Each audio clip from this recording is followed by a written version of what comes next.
Hi everyone, I'm Hel. Today, I'm going to show you my complete collection of Booster 1, which was released here in Japan back in March 1999. First, let me give you a little background on the Booster series. When Yu-Gi-Oh first launched in 1999, cards weren't just sold in packs at the store.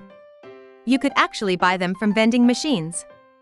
The Booster series refers to these specific vending machine sets. Back then, you'd put 100 yen into the machine, and it would dispense a small stack of cards held together by a paper band. Booster 1 was released just 1 month after the very first Yu-Gi-Oh set, Volume 1, making it the second oldest product in the history of the game. Let's open up the binder and take a look. First, let's look at the 5 rare cards. The Booster series didn't have ultra rares or super rares, it only contained rares and normal cards. Because of that, these were actually way less popular than the main booster packs at the time. All 5 rares are equip spells, and they are actually the exact same cards found in Volume 1. It's a bit of a lazy lineup, honestly. Next, let's check out the normal cards. This is where the Booster series actually gets interesting. Many of these normal cards were never released outside of Japan, and many have never been reprinted even here. Because of that, they're actually very popular among hardcore collectors.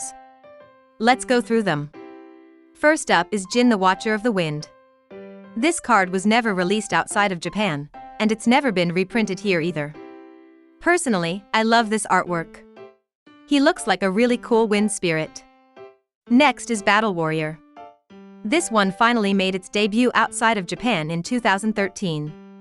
Since Joey used it in the original manga, it's probably the most famous card in Booster 1. The art style is just classic and cool. Now, here are Vishwar Randy and Water Element. Both of these were also never released outside of Japan. In the Japanese hobby, cards featuring beautiful female characters tend to be very popular, so these two are highly sought after.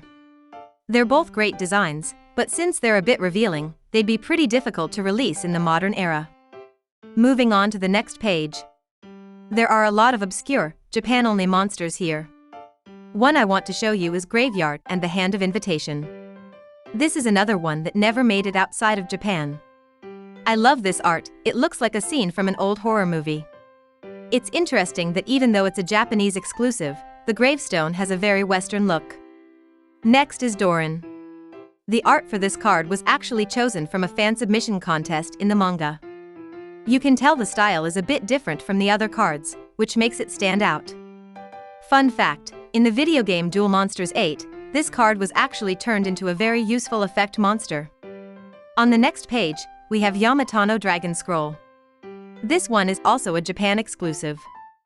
I think the traditional Japanese art style is beautiful.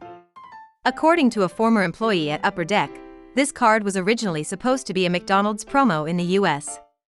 However, they supposedly passed on it because there was too much red in the artwork and they were worried it looked like blood.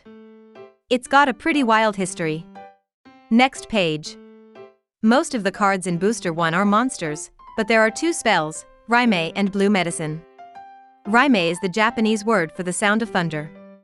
Raimei deals burn damage, and Blue Medicine heals your life points. Both are super simple, early game effects. Finally, let's look at the last page. This features the most unique part of the Booster series, rule cards. Back then, when you bought cards from the vending machine, you'd get 3 cards plus one of these rule cards. Since the game was brand new, these cards explained the basic rules on the back. There are 6 different rule cards in Booster 1. I'm trying to finish the set, but I'm still missing rule card number 6. They're really hard to find because most kids just threw them away back in the 90s. I'm still on the hunt for it. So, that was my Booster 1 collection. Every monster in this set is level 3 or lower, with ATK and def under 1000. Even for 1999, these were pretty weak. The main booster packs had heavy hitters like Dark Magician, so the power difference was huge. But because of all the obscure, exclusive cards, it's a really rewarding series to collect. Thanks for watching until the end. If you enjoyed this look at Yu-Gi-Oh history, please subscribe and hit the like button. I'll see you in the next one. Bye.